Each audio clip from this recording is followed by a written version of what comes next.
Welcome. I'm Sherri Methvin, a realtor with Modern Abode Realty serving Edmond, Oklahoma and the greater Oklahoma City area. In this series, we're exploring the essential aspects of the home buying journey, offering practical advice to help you make informed and confident decisions.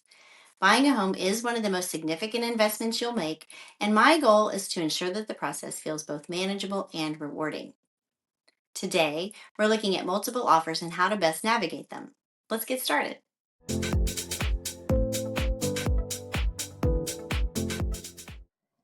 Multiple offers is when multiple people are making an offer on the same home at the same time. And I'm just going to be honest with you, multiple offer situations are no fun at all. But let's talk about some winning strategies for making an offer in a multiple offer situation so that you can come out on top and get the home that you want. In multiple offers, it really comes down to how bad do you want the house? Getting a house in a multiple offer situation may require that you make a better offer. So if you really want the house, you really want to make a good competitive offer. If you kind of just want the house, if it meets most of your criteria, but you're okay keeping looking, then make the offer that you want to. Make an offer that's good for you, and that's true in either situation. If you really like the home or you don't, you ought to make an offer that you're happy with. At least in Oklahoma, listing agents and sellers are not required to disclose if there's multiple offers. They can't disclose to you how much the other offers are. And they may not come back to you in a situation and tell you that there have been multiple offers submitted. They may just choose the best offer and go with that one, leaving you out in the cold. So just know that that is the case. So right now I'm going to talk about if this home is the home of your dreams. You really want this home. How do you write the offer? So first of all, you need to keep the offer simple and competitive.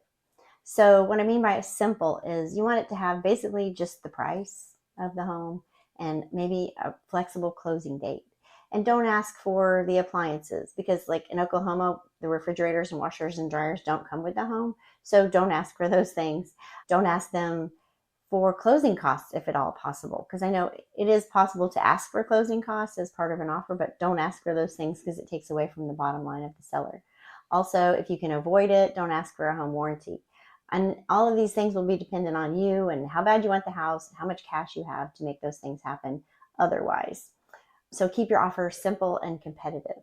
And also, for sure, don't ask for things like extra repairs within the offer. Sometimes people will say, but the house is really dirty. I want to ask them to deep clean the house. Don't do that, because that might just offend them. And then your offer will definitely go to the bottom of the pile. So let's talk about price. So price, that's really the biggest thing. That's if I was a seller, I would want the most money that I could get for my home. So in multiple offer situations, a lot of times people offer over the asking price. I do say to be cautious about this and make sure you talk to your realtor, have your realtor run comparables for the neighborhood just so you know what things are selling for, what the house is really worth compared to the other houses in the neighborhood or the area. So when you're thinking about the price to make an offer on, just try to keep that in mind. If you're willing to go over the asking price, if it doesn't appraise, then you'll be back in a negotiating situation with the seller. So just know that that is the case, but you might expect to go up on price just a little bit. Now, back when things were hot in the market, people were going $20,000 over the asking price. That's not really as necessary anymore. There's more homes on the market and the sellers aren't in quite that good of condition. But if you go somewhat over the price, 1,000 or some number like 1,100, because if somebody else offers $1,000 over and you're $100 more, you may win based on the rest of your offer. So keep that in mind as far as price is concerned, but have your realtor run comps just so you know you're not going to get in trouble with that. And if you're not planning to keep the house for a long time, you want to make sure it's sellable and that you don't lose money on it. Another thing that you can do is write in an escalation clause. So what is an escalation clause? An escalation clause is when, let's say the house is listed for $200,000 and you think there's going to be a multiple offer situation. So you're like, let me write the offer for $210,000.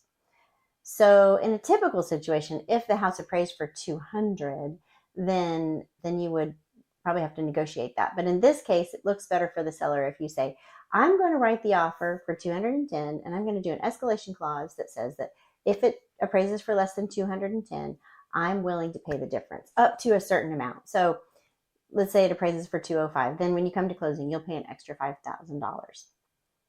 But let's say the appraisal comes in at 195 and you've done an escalation clause for $10,000, then you would pay 205. But that way the seller's guaranteed to get the best purchase price that he can.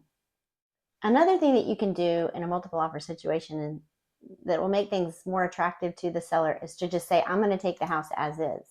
That doesn't mean that you can't do the inspections. It doesn't mean that you can't back out if you find something you don't like. And if there's something large like a roof or a terrible air conditioning thing or, heat and air thing, then it doesn't mean that you can't ask them to fix it. The theory is that you're not going to, but if you find something major and you're not willing to buy the house, the seller may be willing to fix it so that you will. The whole thing with as is, no repairs, just makes it easier on the seller. So they know that they can just get out of it quickly. They're not going to have to do a lot. Another thing that I do personally as a buyer's agent when I think that there could be multiple offers on a house is I'll call the listing agent. In fact, I call the listing agent every time I'm going to write an offer just so they know that they could be looking for it. It gives me a chance to ask any questions that the buyers might have about the house, but it also gives me a chance to ask if there's multiple offers. They don't have to tell me if there are, but sometimes they do.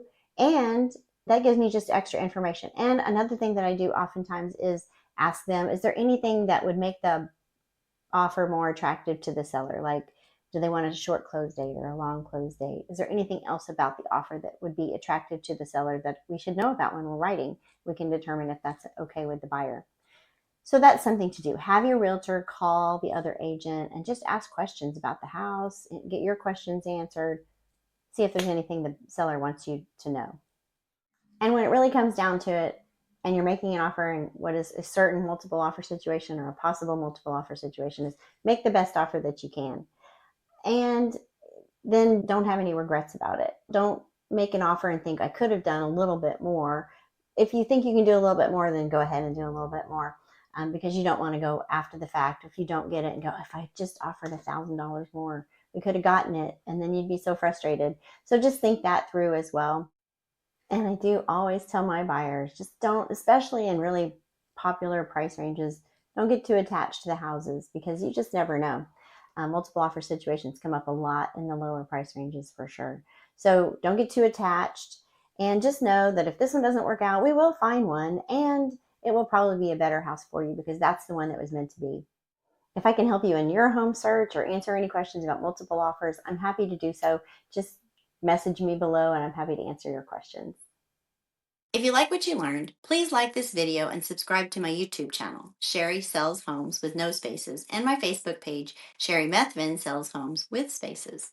Next, we'll be exploring steps to take now that you're under contract. See you then.